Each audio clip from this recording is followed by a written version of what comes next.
ഹദീസുകൾ രണ്ട് സമീപനങ്ങൾ. രചന എം അക്ബർ. ശബ്ദം നൽകുന്നത് ആറാട്ടുപുഴ ഹക്കിം ഖാൻ. ഹദീസുകൾ രണ്ട് സമീപനങ്ങൾ. ചരിത്രത്തിലുള്ള മറ്റാരുടെയും ജീവിതം മുസ്ലിം ഹദീസ് പണ്ഡിതന്മാരുടെ ജീവിതത്തോളം എന്റെ മനസ്സിനെ സ്വാധീനിച്ചിട്ടില്ല. ഹദീസുകളെക്കുറിച്ച് പഠിക്കാൻ ആരംഭിച്ചപ്പോൾ അവയെല്ലാം വെറുതെ എഴുതിയുണ്ടാക്കിയ ചവറുകളാണെന്നും കൃത്രിമമാണെന്നുമായിരുന്നു എന്റെ വിചാരം. എന്നാൽ കൂടുതലായി പഠിക്കാൻ ശ്രമിക്കുന്തോറും അവരുടെ ബുദ്ധിസാമർഥ്യത്തെ ഞാൻ തിരിച്ചറിയാൻ തുടങ്ങി. ആയിരക്കണക്കിന് ഗ്രന്ഥങ്ങൾ ഹൃദിസ്ഥമാക്കുവാനും ആവശ്യമുള്ളപ്പോൾ അവ ഓർമ്മയിൽ നിന്ന് ചികഞ്ഞെടുക്കുവാനും വിഷയാധിഷ്ഠിതമായി അവ ക്രമീകരിച്ച ശേഷം അവയുടെ സ്വീകാര്യത പരിശോധിക്കുവാനും അവയുടെ അടിസ്ഥാനത്തിൽ വിധികൾ നിർണയിക്കുവാനും അവർക്ക് സാധിച്ചു എന്നതാണ് ഞാൻ അർത്ഥമാക്കുന്നത്. ഇലക്ട്രോണിക് പദസഞ്ചയവും കമ്പ്യൂട്ടറുകളുമെല്ലാം ഉപലബ്ധമായ ഇന്ന് ഹദീസുകളെക്കുറിച്ച് അവർ നിർവഹിച്ച ദൗത്യം പരതിയെടുക്കുവാൻ തന്നെ ഞാൻ പ്രയാസപ്പെടുകയാണ്. ഇത് അവിശ്വസനീയം തന്നെയാണ്.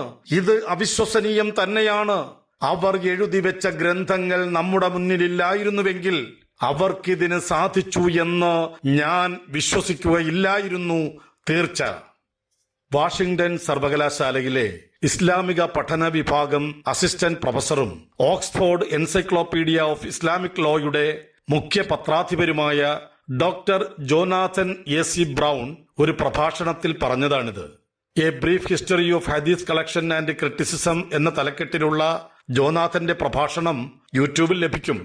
ജോനാഥൻ ബ്രൗൺ ഇസ്ലാം സ്വീകരിക്കുന്നത് 1997 തന്റെ 20-ാം വയസ്സിലാണ്. ജീവിതത്തിന്റെ അർത്ഥം തേടിയുള്ള അന്വേഷണമാണ് പ്രൊട്ടസ്റ്റന്റ് എപ്പിസ്കോപ്പൽ ചർച്ചിലെ അംഗമായി വളർന്ന തന്നെ ഇസ്ലാമിൽ എത്തിച്ചതെന്ന് അദ്ദേഹം ഒരു അഭിമുഖത്തിൽ പറയുന്നുണ്ട്. ജോർജ് ടൗൺ സർവകലാശാലയിൽ നിന്ന് 2000 ചരിത്രത്തിൽ ബിരുദം നേടിയ ശേഷം ചിക്കാഗോ സർവകലാശാലയിലെ near eastern languages and civilization വിഭാഗത്തിൽ നിന്ന് the canonization of al Bukhari and Muslim, the formation and function of the Sunni hadith canon എന്ന വിഷയത്തിൽ 2006 ഡോക്ടറേറ്റിന് വേണ്ടിയുള്ള പ്രബന്ധം തയ്യാറാക്കുന്നതിനായാണ് ഹദീസ് പഠനത്തിലും ഗവേഷണത്തിലും അദ്ദേഹം ശ്രദ്ധ കേന്ദ്രീകരിച്ചത്. ഈജിപ്ത്, സിറിയ, തുർക്കി, Morocco, Saudi Arabia, Yemen, South Africa, India, Indonesia, Iran എന്നീ രാജ്യങ്ങളിലൂടെ യാത്ര ചെയ്ത് അവിടെയുള്ള ഹദീസ് പണ്ഡിതന്മാരുമായി നേർക്കുനേരെ ആശയവിനിമയം നടത്തിയും ലൈബ്രറികളിലെ പുസ്തകങ്ങൾ റഫർ ചെയ്തുമാണ് താൻ ഗവേഷണ പ്രബന്ധം തയ്യാറാക്കിയതെന്ന അദ്ദേഹത്തിന്റെ അവകാശവാദം 100% സത്യസന്ധമാണെന്ന് പ്രബന്ധത്തിലൂടെ ഒരാവർത്തി കണ്ണോടിച്ചാൽ തന്നെ ബോധ്യമാകും. ഈ പ്രബന്ധവും 2009 പുറത്തിറങ്ങിയ hadith Muhammad's legacy in the medieval and modern world എന്ന പുസ്തകവുമായിരിക്കും ആധുനിക കാലത്ത് ഇംഗ്ലീഷിൽ പുറത്തിറങ്ങിയ ഹദീസ് പഠന ഗ്രന്ഥങ്ങളിൽ ഏറ്റവും മികച്ചവയെന്നാണ് തോന്നുന്നത്. ഈ പ്രബന്ധവും 2009 പുറത്തിറങ്ങിയ hadith Muhammad's legacy in the medieval and modern world എന്ന പുസ്തകവുമായിരിക്കും ആധുനിക കാലത്ത് ഇംഗ്ലീഷിൽ പുറത്തിറങ്ങിയ ഹദീസ് പഠന ഗ്രന്ഥങ്ങളിൽ ഏറ്റവും മികച്ചവയെന്നാണ് തോന്നുന്നത്.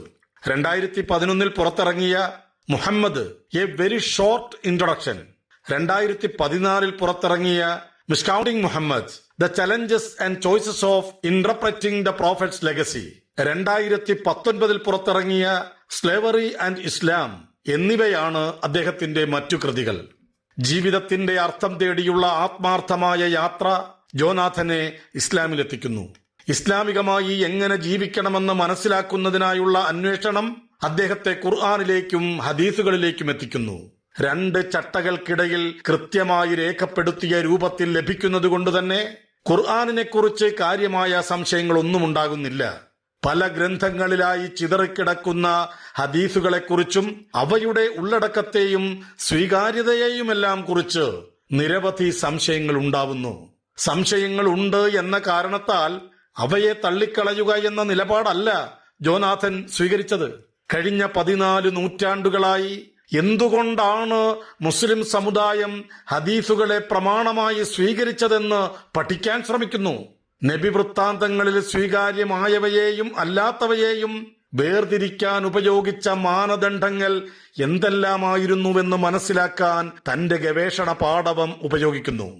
ആ മാനദണ്ഡങ്ങളിലെ നെല്ലുകളും പതിരുകളും എന്തൊക്കെയാണെന്ന് ഓറിയന്റലിസ്റ്റുകളുടെയും പാശ്ചാത്യൻ പണ്ഡിതരുടെയും മാനദണ്ഡങ്ങൾ ഉപയോഗിച്ച് തന്നെ അളന്ന് ലോകത്തിന് സമർപ്പിക്കുന്നു. ഹദീസുകളെ പ്രതിക്കൂട്ടിൽ നിർത്തിക്കൊണ്ടുള്ള വർഷങ്ങൾ നീണ്ട അന്വേഷണങ്ങൾക്ക് ശേഷം ജോനാഥൻ പറഞ്ഞതാണ് നാം നേരത്തെ കേട്ടത്. ഹദീസ് പണ്ഡിതരുടെയും അവരുപയോഗിച്ച രീതിശാസ്ത്രത്തിന്റെയും വലിയ വക്താവും ഉസൂലുൽ ഹദീസിനെ കുറിച്ച് വലിയ ആദരവോടെ മാത്രം സംസാരിക്കുന്നയാളുമാക്കി ജോനാഥൻ എ.സി. ബ്രൗണിനെ മാറ്റിയത് അദ്ദേഹത്തിന്റെ ആത്മാർത്ഥമായ അന്വേഷണമാണ്. ഒറ്റ നോട്ടത്തിൽ തനിക്ക് യാതൊരു മതിപ്പും തോന്നിയിട്ടില്ലാത്ത ഹദീസുകളെ സ്വീകരിക്കാതിരിക്കുവാനുള്ള ന്യായങ്ങൾ പരതുന്നതിന് പകരം എന്തുകൊണ്ടാണ് നൂറ്റാണ്ടുകളായി മുസ്ലിം ഉമ്മത്ത് അവ സ്വീകരിക്കാൻ കാരണമെന്നും പ്രസ്തുത സ്വീകരണത്തിനുപയോഗിച്ച മാനദണ്ഡങ്ങളിൽ സ്ഖലിതങ്ങൾ എന്തെങ്കിലും സംഭവിച്ചിട്ടുണ്ടോ എന്നും പരിശോധിക്കാനാണ് ആ പാശ്ചാത്യ യുവാവ് പരിശ്രമിച്ചത്. മുൻധാരണകളുടെ മാലിന്യം പേറാതെയുള്ള ഈ പരിശ്രമത്തിന്റെ ഫലമായാണ് മുസ്ലിങ്ങളല്ലാത്ത മാതാപിതാക്കളുടെ മകനായി ജനിച്ച അദ്ദേഹത്തെ പാശ്ചാത്യ ലോകത്തെ അറിയപ്പെടുന്ന ഹദീസ് പണ്ഡിതനാക്കി തീർത്തത്. കൗമാരത്തിൽ തന്നെ ഖുർആൻ മനഃപ്പാഠമാക്കുവാൻ ഭാഗ്യം ലഭിച്ച ഭക്തനായിരുന്നു ഈജിപ്തുകാരനായ മുഹമ്മദ് തൗഫീഖ് സിദ്ദിഖി. ചെറുപ്പത്തിലെ കൂർമ്മമായ ബുദ്ധിസാമർഥ്യം പ്രകടിപ്പിച്ചിരുന്ന വ്യക്തിത്വം. സ്കൂൾ ക്ലാസുകൾ മുതൽ തന്നെ നല്ല അക്കാദമിക മികവ് കാണിച്ച വിദ്യാർത്ഥി. ഈജിപ്തിൽ കൈറോവിലുള്ള പ്രസിദ്ധമായ കസറുൽ ഐനി മെഡിക്കൽ സ്കൂളിൽ നിന്ന് ബിരുദം പൂർത്തിയാക്കിയ ഭിഷഗ്വരൻ. ബുദ്ധിപരമായി ഇസ്ലാമിനെ അവതരിപ്പിക്കുവാൻ സമർത്ഥനായിരുന്നതിനാൽ യുവാവായിരിക്കെ തന്നെ പ്രബോധന രംഗത്ത് ശ്രദ്ധിക്കപ്പെട്ട വ്യക്തിത്വം. ക്രിസ്ത്യൻ മിഷണറിമാരുടെ ഇസ്ലാം വിമർശനങ്ങൾക്ക് മറുപടി എഴുതുക വഴി ശ്രദ്ധേയനായ ചിന്തകൻ. തന്റെ 24-ാമത്തെ വയസ്സിലാണ് അദ്ദേഹം പ്രസിദ്ധ ഈജിപ്ഷ്യൻ പണ്ഡിതനായ സയ്യിദ് റഷീദ് റിദയുടെ പത്രാധിപത്യത്തിൽ പുറത്തിറങ്ങിയിരുന്ന അൽമനാറിൽ മതം ശുദ്ധ യുക്തിയുടെ വെളിച്ചത്തിൽ അദ്ദീൻ ഫീ നദറിൽ അഖ്ലി സഹീഹ് എന്ന ലേഖനം എഴുതി അന്നത്തെ ഈജിപ്ഷ്യൻ പണ്ഡിതന്മാരുടെ പ്രശംസ പിടിച്ചുപറ്റിയത്. ഖുർആനിലെ പ്രകൃതി പരാമർശങ്ങളെയും അന്നത്തെ ശാസ്ത്രീയമായ വിവരങ്ങളെയും താരതമ്യം ചെയ്തുകൊണ്ടുള്ള ഡോക്ടർ മുഹമ്മദ് തൗഫീഖ് സിദ്ദിഖിയുടെ സൃഷ്ടി സ്വഭാവങ്ങളിലെ പാഠങ്ങൾ ദുറൂസ് സുനനിൽ കായിനാത്ത് അക്കാലത്തിറങ്ങിയ ഉജ്ജ്വലമായ രചനകളിൽ ഒന്നായിരുന്നു. വൈദ്യശാസ്ത്ര രംഗത്തെ അന്നത്തെ അറിവുകളെ ഇസ്ലാമികമായി വിലയിരുത്തുകയും ആ രംഗത്തെ ഇസ്ലാമിന്റെ ഔജ്ജല്യം പൊതുസമൂഹത്തിന് മുന്നിൽ സമർത്ഥിക്കുകയും ചെയ്തുകൊണ്ടുള്ള രണ്ടാമത്തെ പുസ്തകം ശാസ്ത്രീയവും വൈദ്യശാസ്ത്രപരവും ഇസ്ലാമികവുമായ പ്രഭാഷണങ്ങൾ മുഹാദ്ദറാത്ത് അത്തിബ്ബിയ്യ അൽ ഇൽമിയ അൽ ഇസ്ലാമിയ അദ്ദേഹത്തിന്റെ ഉന്നതമായ ബൗദ്ധിക നിലവാരത്തെ വെളിപ്പെടുത്തുന്നതാണ്. സിദ്ദീഖിയുടെ ചില രചനകൾ അറബിക് ബുക്ക് ഷോപ്പ് .നെറ്റിൽ നിന്ന് ലഭിക്കും. നെതർലാൻഡ്സിലെ ഉത്തർച്ചിൽ സർവകലാശാലയിൽ അറബിക് ആൻഡ് ഇസ്ലാമിക് സ്റ്റഡീസ് പ്രൊഫസറായി സേവനമനുഷ്ഠിക്കുന്ന ഡോക്ടർ ഉമർ റിയാദിന്റെ Islamic reformism and Christianity, a critical reading of the works of Muhammad Rashid Rida and his associates എന്ന ഗവേഷണ പ്രബന്ധത്തിലെ സിദ്ദിഖിയുടെ ഉദ്ധരണികളിൽ നിന്ന് അദ്ദേഹത്തിന്റെ ബൗദ്ധികമായ ഔന്നത്യം മനസ്സിലാക്കാം. ഖുർആനിനെയും ഹദീസുകളെയും ബുദ്ധിപരമായി അവതരിപ്പിക്കുകയും അങ്ങനെ ഇസ്ലാമിനെ പൊതുസമൂഹത്തിന് സ്വീകാര്യമാക്കുകയും ചെയ്യുകയെന്ന നല്ല ലക്ഷ്യത്തോടെയാണ് ഡോക്ടർ സിദ്ദിഖി ഹദീസുകളെ സമീപിച്ചത്. ശാസ്ത്രീയമായ വിഷയങ്ങളിൽ നല്ല വിവരമുണ്ടായിരുന്ന മെഡിക്കൽ ഡോക്ടറായ സിദ്ദിഖിക്ക് സഹീഹുൽ ബുഖാരിയിലെ ഒരു ഹദീസ് തീരെ ദഹിച്ചില്ല. എങ്ങനെ ശ്രമിച്ചാലും ആ ഹദീസിനെ ബുദ്ധിപരമായി അവതരിപ്പിക്കുവാൻ കഴിയില്ലെന്ന് അദ്ദേഹത്തിന് തോന്നി. ബുഖാരിയിലെ കിതാബ് തിബ്ബിൽ അബൂ ഹുറൈറ റളിയല്ലാഹു അൻഹുവിൽ നിന്ന് നിവേദനം ചെയ്ത ഈച്ചയുടെ ചിറകിൽ ഔഷധവുമുണ്ടെന്ന് പറയുന്ന ഹദീസിനെ ബൗദ്ധികമായി ന്യായീകരിക്കാനാവില്ലെന്ന നിഗമനത്തിലെത്തിയത് മെഡിക്കൽ സ്കൂളിൽ നിന്നും ശാസ്ത്ര പ്രസിദ്ധീകരണങ്ങളിൽ നിന്നും ലഭിച്ച അന്നത്തെ അറിവിന്റെ അടിസ്ഥാനത്തിലാണ്. പ്രസ്തുത ഹദീസിന്റെ സാരം ഇങ്ങനെയാണ്. അള്ളാഹുവിന്റെ ദൂതൻ സല്ലല്ലാഹു അലൈഹി വസല്ലം പറഞ്ഞു, നിങ്ങളിൽ ആരുടെയെങ്കിലും പാത്രത്തിൽ ഈച്ച വീണാൽ അതിനെ പൂർണ്ണമായും മുക്കിയ ശേഷം പുറത്തെടുത്ത് കളയുക. അതിന്റെ ഒരു ചിറകിൽ രോഗമാണുള്ളതെങ്കിൽ മറ്റേ ചിറകിൽ രോഗശമനമാണുള്ളത്. തികച്ചും അശാസ്ത്രീയമാണെന്ന് തനിക്കറിയാവുന്ന ഈ വചനം മുഹമ്മദ് നബി സല്ലല്ലാഹു അലൈഹി വസല്ലമയിൽ നിന്നുള്ളതാവാൻ യാതൊരു സാധ്യതയുമില്ലെന്ന് അദ്ദേഹത്തിന് തോന്നി. മുഹമ്മദ് നബി സല്ലല്ലാഹു അലൈഹി വസല്ലമയിൽ നിന്നുള്ളതല്ലെങ്കിൽ പിന്നെ എങ്ങനെ ഈ വചനം സുന്നി മുസ്ലിങ്ങളെല്ലാം ഐകകണ്ഠമായി അംഗീകരിക്കുന്ന ബുഖാരിയുടെ ഭാഗമായി തീർന്നു? ഇസ്രായേല്യർക്കിടയിൽ പ്രചാരത്തിലുണ്ടായിരുന്ന കള്ളക്കഥകളും അശാസ്ത്രീയമായ അറബ് ഗ്രാമീണ വിജ്ഞാനീയങ്ങളുമെല്ലാം ബുഖാരി നിവേദനം ചെയ്ത ഹദീസുകളിൽ പോലും കടന്നുകൂടിയിട്ടുണ്ടെന്ന നിഗമനത്തിലാണ് അദ്ദേഹം എത്തിച്ചേർന്നത്. ഖുർആൻ കഴിഞ്ഞാൽ ഏറ്റവും അധികം വിശ്വസനീയമായ ഗ്രന്ഥമായി മുസ്ലിം ലോകം കരുതുന്ന ബുഖാരിയിൽ പോലും നബി സല്ലല്ലാഹു അലൈഹി വസല്ലം പറഞ്ഞതാകാൻ യാതൊരു സാധ്യതയുമില്ലാത്ത വചനങ്ങൾ കടന്നുകൂടിയിട്ടുണ്ടെങ്കിൽ പിന്നെ ഹദീസുകളുടെ കാര്യത്തിൽ ആശ്രയിക്കാനാവുക ഏത് ഗ്രന്ഥത്തെയാണ്? ഹദീസുകളൊന്നും വിശ്വസനീയമല്ലെന്ന നിലപാടിലേക്ക് അദ്ദേഹം എത്തുന്നത് ഈ അപഗ്രഥനം വഴിയാണ്. സ്വഹീഹെന്ന് വിളിക്കപ്പെടുന്ന ഹദീസുകളെല്ലാം സ്വീകാര്യയോഗ്യമാണെന്ന് പറയാൻ പറ്റുകയില്ലെന്നും കുറെ അധികം പേർ കുറേയേറെ പരമ്പരകളിലൂടെ നിവേദനം ചെയ്ത മുത്തവാത്തിറായ ഹദീസുകൾ മാത്രമേ സ്വീകാര്യമാവൂ എന്നും മുസ്ലിമിനെ സംബന്ധിച്ചിടത്തോളം മതമനുസരിച്ച് ജീവിക്കുവാൻ ഖുർആനിനെ മാത്രം അവലംബിച്ചാൽ മതിയെന്നും സമർത്ഥിച്ചുകൊണ്ട് ഡോക്ടർ സിദ്ദുഖി എഴുതിയ പഠനം പ്രസിദ്ധീകരിക്കപ്പെട്ടത് അദ്ദേഹത്തിന്റെ മറ്റു ലേഖനങ്ങളിലധികവും പ്രസിദ്ധീകരിച്ച അൽമനാറിൽ തന്നെയായിരുന്നു. 1906 പുറത്തിറങ്ങിയ അൽമനാറിന്റെ 9ാമത്തെ പുസ്തകത്തിൽ പുറങ്ങൾ 515 മുതൽ 524 വരെ വന്ന പഠനത്തിന് നൽകിയ തലക്കെട്ട് ഇസ്ലാം എന്നാൽ ഖുർആൻ മാത്രമാണ്, അൽ ഇസ്ലാമു ഹുവൽ ഖുർആൻ വഹ്ദഹു എന്നാണ്. മതപരവും മതേതരവുമായ എല്ലാ വിഷയങ്ങളിലേക്കും ഖുർആൻ കൃത്യമായ മാർഗദർശനം നൽകുന്നു എന്നതിനാൽ തന്നെ ഒരാൾക്ക് പ്രമാണമായി അത് മാത്രം മതിയെന്നായിരുന്നു അദ്ദേഹം പ്രബന്ധത്തിൽ സമർത്ഥിക്കാൻ ശ്രമിച്ചത്. ഗ്രന്ഥത്തിൽ നാം യാതൊന്നും വിട്ടുകളഞ്ഞിട്ടില്ല. വിശുദ്ധ ഖുർആൻ 6-ാം അധ്യായം 38-ാം വചനം. എല്ലാ കാര്യത്തിനും വിശദീകരണമായിക്കൊണ്ടും മാർഗദർശനവും കാരുണ്യവും കീഴ്പ്പെട്ടു ജീവിക്കുന്നവർക്ക് സന്തോഷവാർത്തയുമായിക്കൊണ്ടുമാണ് നിനക്ക് നാം വേദഗ്രന്ഥം അവതരിപ്പിച്ചിരിക്കുന്നത്. വിശുദ്ധ ഖുർആൻ 16-ാം അധ്യായം 89-ാം വചനം എന്നീ വചനങ്ങൾ ഉദ്ധരിച്ച് മനുഷ്യർക്കാവശ്യമായത് എന്തൊക്കെയാണോ അവയെല്ലാം ഖുർആനിലുണ്ടെന്ന് സമർത്ഥിക്കുകയായിരുന്നു അദ്ദേഹം. വീക്ഷണ വ്യത്യാസങ്ങളുള്ള വിഷയങ്ങളിൽ വ്യത്യസ്ത കാഴ്ചപ്പാടുകൾ അവതരിപ്പിക്കുകയായിരുന്നു അൽമനാറിന്റെ രീതി. അതുകൊണ്ടുതന്നെ സിദ്ദുഖിയുടെ പ്രബന്ധത്തെപ്പോലെ തന്നെ പ്രബന്ധത്തിനെതിരെയുള്ള ഖണ്ഡനങ്ങളും അൽമനാർ പ്രസിദ്ധീകരിച്ചു.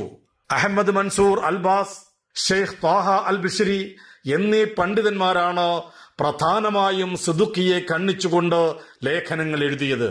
അവരുടെ ഖണ്ഡനങ്ങൾക്കുള്ള സിദ്ദുഖിയുടെ മറുപടികളിലധികവും പ്രസിദ്ധീകരിച്ചത് റഷീദ് റിദയുടെ അനുബന്ധത്തോടെയാണ്. പലയിടങ്ങളിലും അദ്ദേഹം സിദ്ദുഖിയെ തിരുത്തി.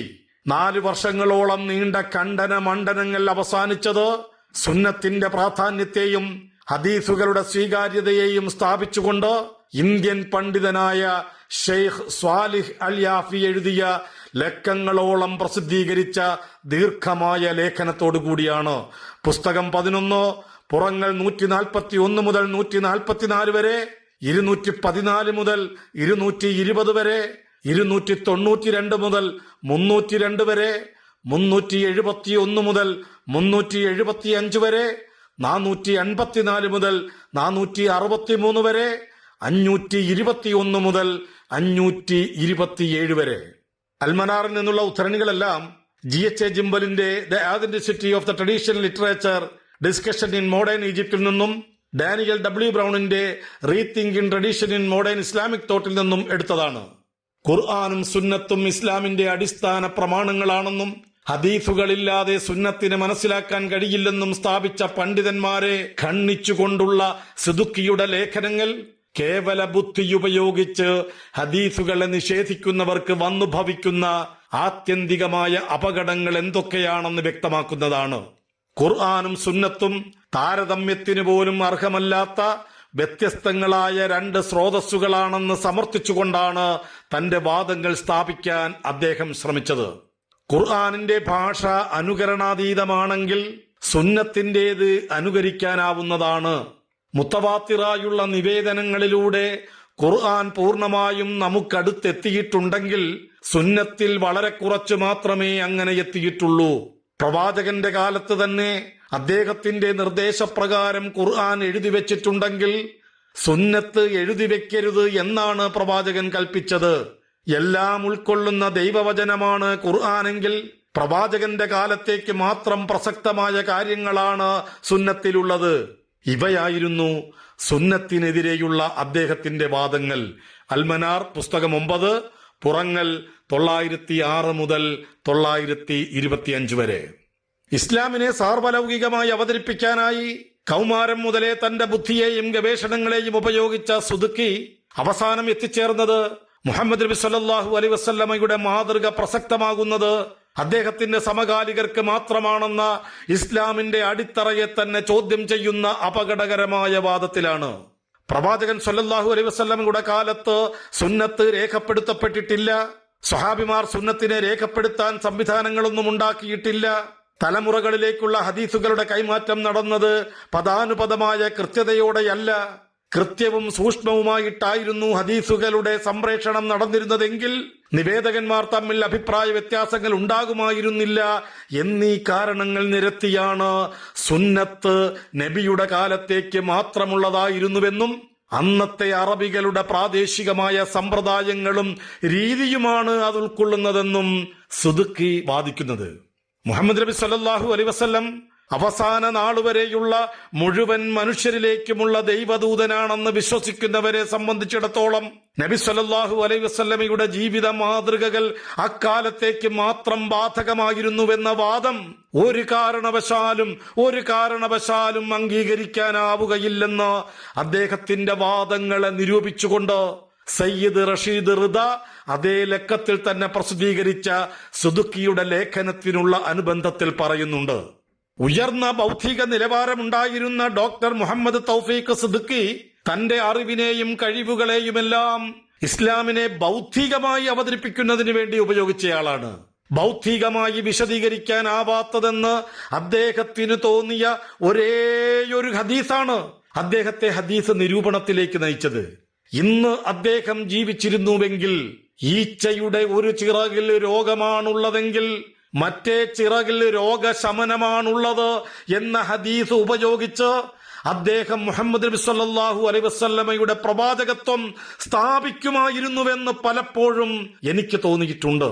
ഈച്ചയുടെ ചിറകുകളിൽ കാണുന്നത് പോലെയുള്ള ബാക്ടീരിയോഫേജുകളെ പരീക്ഷണശാലകളിൽ കൃത്രിമമായി വളർത്തിയെടുത്ത് മനുഷ്യരിലെ മാരകമായ വൈറസ് രോഗങ്ങൾക്കെതിരെ പൊരുതുന്ന ജൈവ ആന്റിബയോട്ടിക്കുകൾ നിർമ്മിച്ചതിന് 2018 നൊബേൽ സമ്മാനം നൽകിയ പശ്ചാത്തലത്തിൽ ഈച്ചയുടെ ചിറകിൽ രോഗശമനവുമുണ്ട് എന്ന ആശയം ഹദീസുകളുടെ ദൈവീകത സ്ഥാപിക്കുവാനുള്ള ഉപകരണമാക്കാൻ അദ്ദേഹത്തിന് കഴിയുമായിരുന്നുവെന്ന വിലയിരുത്തലിന്റെ അടിസ്ഥാനത്തിലുള്ളതാണ് ഈ നിഗമനം. താൻ ജീവിച്ചിരുന്ന കാലത്തെ അറിവിന്റെ അടിസ്ഥാനത്തിൽ തനിക്ക് ശരിയല്ലെന്ന് തോന്നിയ ആശയത്തിനനുസരിച്ച് ഹദീസുകളെ അപഗ്രഥിക്കാൻ ശ്രമിച്ചതാണ് ഡോക്ടർ സുദുക്കിക്ക് പറ്റിയ ഒന്നാമത്തെ തെറ്റ്. അടിസ്ഥാനപരമായ ആ തെറ്റ് അദ്ദേഹത്തെ അപകടകരമായ വലിയ തെറ്റുകളിലേക്ക് നയിക്കുകയായിരുന്നു. മുഹമ്മദ് നബി സല്ലല്ലാഹു അലൈഹി വസല്ലമയുടെ സ്ഥാപിക്കപ്പെട്ട മാതൃകകൾ പോലും അക്കാലത്തെ അറബികൾക്ക് മാത്രം ബാധകമായിരുന്നവയാണെന്ന് പറയുന്ന ഗതികേടിലെത്തി അദ്ദേഹം മതത്തിൽ നിന്ന് പുറത്തു പോകാൻ മാത്രം മാരകമായ തെറ്റിലേക്ക് നയിക്കപ്പെട്ടതിന് കാരണം പ്രമാണങ്ങളെ അപഗ്രഥിക്കുവാൻ അദ്ദേഹം ഉപയോഗിച്ച മാനദണ്ഡങ്ങൾ പിഴച്ചു എന്നതാണ്. ഭക്തരായ മാതാപിതാക്കളുടെ മകനായി ജനിച്ച ഭക്തനും ബുദ്ധിമാനുമായ ഡോക്ടർ സുദുക്കിയെ ആധുനിക മുസ്ലിം സമൂഹത്തിൽ ഹദീസ് നിഷേധത്തിന്റെ അടിത്തറ പാകിയ ആളുകളിൽ ഒരാളായി അറിയപ്പെടുന്നവനാക്കിയത് മാനദണ്ഡങ്ങളിലുണ്ടായ ഈ പിഴവ് മൂലമാണ്. സുന്നത്തിനും അതിന്റെ രേഖീകരണമായ ഹദീസുകൾക്കുമെതിരെ സുദുക്കി ഉയർത്തിയ വിമർശനങ്ങൾക്കെല്ലാം പിൽക്കാല പണ്ഡിതന്മാർ അക്കമിട്ട് മറുപടി നൽകിയിട്ടുണ്ട്.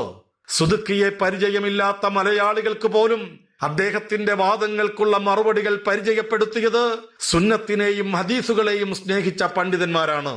ഹദീസുകളുടെ പ്രാമാണ്യത്തെ നിഷേധിക്കുവാനായി സുദുക്കിയും അദ്ദേഹത്തെ പിന്തുടർന്നുകൊണ്ട് മഹ്മൂദ് അബൂറയയും നിരത്തുന്ന വാദങ്ങളെയെല്ലാം കൃത്യമായി നിരൂപണം ചെയ്ത് സിറിയൻ പണ്ഡിതനായ ഡോക്ടർ മുസ്തഫ സിബായി എഴുതിയ അസ്സുന്നത്തു വ മക്കാനത്തുഹാ ഫി തശ്രീഇൽ ഇസ്ലാമി എന്ന ബൃഹത് ഗ്രന്ഥം മലയാളമടക്കമുള്ള ലോക ഭാഷകളിലേക്കെല്ലാം ഭാഷാന്തരം ചെയ്യപ്പെട്ടിട്ടുണ്ട്.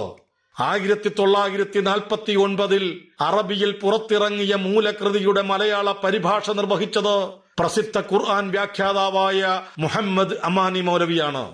ആ പുസ്തകം 1974 കേരള നദ്വത്തുൽ മുജാഹിദ്ദീൻ പ്രസിദ്ധീകരിച്ചത് അന്ന് ബലപ്പെട്ടുകൊണ്ടിരുന്ന ഹദീസ് നിഷേധ പ്രവണതകൾക്കെതിരെ മലയാളികളെ ബോധവൽക്കരിക്കുന്നതിനായാണെന്ന് അതിന്റെ ആമുഖത്തിൽ പറയുന്നുണ്ട്. ഹദീസ് നിഷേധികൾക്കുള്ള പ്രതിവാദങ്ങൾ മലയാളികളെ പഠിപ്പിക്കാനായി പേജുകളും സ്റ്റേജുകളും ഉപയോഗിച്ച് പോരാടിയ പണ്ഡിതന്മാരുടെ പ്രധാനപ്പെട്ട സ്രോതസ്സുകളിൽ ഒന്നായിരുന്നു ഈ ഗ്രന്ഥം. സുദുക്കിയും അബൂറയയും അവരിൽ നിന്ന് കടമെടുത്ത് മലയാളത്തിൽ ഹദീസ് നിഷേധം പ്രചരിപ്പിച്ചവരും മുന്നോട്ട് വെച്ച വാദങ്ങളല്ലാതെ പുതുതായി കാര്യമായി ഒന്നും തന്നെ ഹദീസുകൾക്കെതിരെ ആരോപണങ്ങൾ ഉന്നയിക്കുന്നവർക്ക് ഇന്നും മുന്നോട്ട് വെക്കാനില്ലെന്ന് അവരുടെ രചനകളും പ്രഭാഷണങ്ങളും വ്യക്തമാക്കുന്നുണ്ട്. ഹദീസ് വിജ്ഞാനീയത്തെ സരളമായ ഇംഗ്ലീഷിൽ അവതരിപ്പിക്കുന്നതിൽ വിജയിച്ചയാളാണ് ജോനാഥൻ എ.സി. ബ്രൗൺ എന്ന് അദ്ദേഹത്തിന്റെ പുസ്തകങ്ങൾ വായിച്ചാൽ നമുക്ക് ബോധ്യമാകും. ഹദീസുകളോടും ഉസൂലുൽ ഹദീസിനോടും അവയ്ക്കെതിരെ ആരോപണങ്ങൾ ഉന്നയിക്കുന്നവർ സൃഷ്ടിക്കുവാൻ ശ്രമിക്കുന്ന അപഹാസത്തിന്റെ അടരുകൾ ഓരോന്നും വേർതിരിച്ച് അപഗ്രഥിക്കുന്നുണ്ട് അദ്ദേഹം. അമുസ്ലിങ്ങളായ മാതാപിതാക്കളുടെ മകനായി ജനിക്കുകയും യൗവനം വരെ ഇസ്ലാമികമല്ലാത്ത സാഹചര്യങ്ങളിൽ ജീവിക്കുകയും ചെയ്ത അദ്ദേഹം മുസ്ലിം മാതാപിതാക്കളുടെ മക്കളായി ജനിക്കുകയും ഇസ്ലാമിക സാഹചര്യങ്ങളിൽ ഭക്തരായി വളരുകയും ചെയ്തവരുടെ ഹദീസുകൾക്കെതിരെയുള്ള വാദങ്ങളെ കശക്കിയെറിയുന്നത് വായിക്കുമ്പോൾ നബിസ്നേഹികളെല്ലാം ആവേശഭരിതരായി പോകും. അദ്ദേഹത്തിന്റെ the canonization of al Bukhari and Muslim, the formation and function of the Sunni hadith canon, hadith Muhammad's legacy in the medieval and modern world എന്നീ പുസ്തകങ്ങൾ നൽകുന്ന വായനാനുഭവമാണത്. ശരീരത്തെയും മനസ്സിനെയും ആത്മാവിനെയും സർവേശ്വരന് സമർപ്പിക്കുവാൻ സന്നദ്ധമാകുന്നതിന്റെ സൗന്ദര്യമാണ് ഈ പുസ്തകങ്ങളിലെ അപഗ്രഥനങ്ങളിൽ വായനക്കാരന് അനുഭവവേദ്യമാവുക. ബുദ്ധിയെ അടക്കം പടച്ചവന് സമർപ്പിക്കുന്നതിന്റെ സൗന്ദര്യം.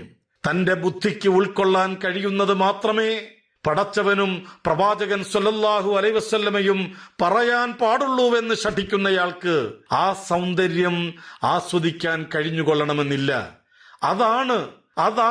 അത് തന്നെയാണ് അയാളുടെ പരിമിതി. പ്രിയമുള്ളവരെ, നിങ്ങൾ ഇതുവരെ കേട്ടത് ബഹുമാന്യ പണ്ഡിതൻ എം അക്ബർ രചിച്ച ഹദീസുകൾ 2 സമീപനങ്ങൾ എന്ന ലേഖനത്തിന്റെ ശബ്ദാവിഷ്കാരം. നിങ്ങൾക്കായി അവതരിപ്പിച്ചത് ആറാട്ടുപുഴ ഹക്കീം ഖാൻ.